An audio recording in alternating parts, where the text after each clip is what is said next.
سفیان ثوری نے بیان کیا، ان سے ہشام بن عروہ نے، ان سے عروہ بن زبیر نے، ان سے حضرت عائشہ رضی اللہ عنہا نے کہ نبی کریم صلی اللہ علیہ وسلم کو 3 سوتی دھلے ہوئے کپڑوں کا کفن دیا گیا تھا۔ آپ صلی اللہ علیہ وسلم کے کفن میں نہ قمیض تھی اور نہ عمامہ۔ صحیح بخاری حدیث نمبر 1271۔ مسدد نے بیان کیا، ان سے یحییٰ نے، ان سے ہشام نے، ان سے ان کے باپ عروہ بن زبیر نے، ان سے ام المومنین حضرت عائشہ صدیقہ رضی اللہ عنہا نے کہ رسول اللہ صلی اللہ علیہ وسلم کو 3 کپڑوں کا کفن دیا گیا تھا، جن میں نہ قمیض تھی اور نہ عمامہ تھا۔ حضرت امام ابو عبداللہ بخاری رحمہ اللہ فرماتے ہیں کہ ابو نعیم نے لفظ ثلاثہ نہیں کہا اور عبداللہ بن ولید نے سفیان سے لفظ ثلاثہ نقل کیا ہے۔ صحیح بخاری حدیث نمبر 1272۔ اسماعیل نے بیان کیا، کہا کہ مجھ سے مالک نے بیان کیا، ان سے ہشام بن عروہ نے، ان سے ان کے باپ عروہ بن زبیر نے، ان سے عائشہ رضی اللہ عنہا نے کہ رسول کریم صلی اللہ علیہ وسلم کو سحول کے 3 سفید کپڑوں کا کفن دیا گیا تھا، نہ ان میں قمیض تھی اور نہ عمامہ تھا۔ صحیح بخاری حدیث نمبر 1273۔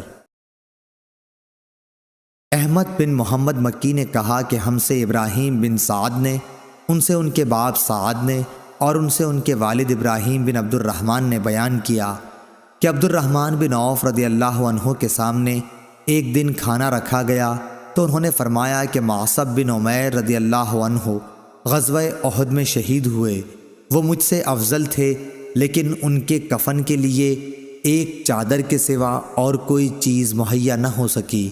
اس طرح جب حمزہ رضی اللہ عنہ شہید ہوئے یا کسی دوسرے صحابی کا نام لیا، وہ بھی مجھ سے افضل تھے، لیکن ان کے کفن کے لیے بھی صرف ایک ہی چادر مل سکی۔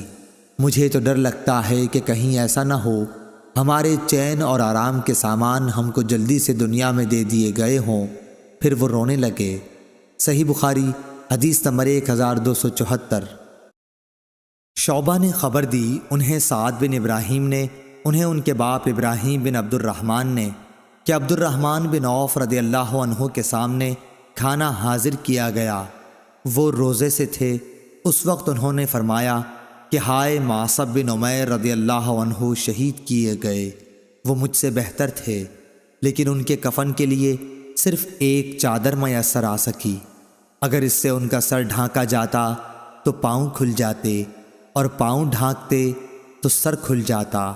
اور میں سمجھتا ہوں کہ انہوں نے یہ بھی فرمایا، اور حمزہ رضی اللہ عنہ بھی اسی طرح شہید ہوئے، وہ بھی مجھ سے اچھے تھے۔ پھر ان کے بعد دنیا کی کشادگی ہمارے لیے خوب ہوئی، یا یہ فرمایا کہ دنیا ہمیں بہت دی گئی، اور ہمیں تو اس کا ڈر لگتا ہے کہ کہیں ایسا نہ ہو کہ ہماری نیکیوں کا بدلہ اسی دنیا میں ہم کو مل گیا ہو۔ پھر آپ اس طرح رونے لگے کہ کھانا بھی چھوڑ دیا۔ صحیح بخاری حدیث نمبر 1275۔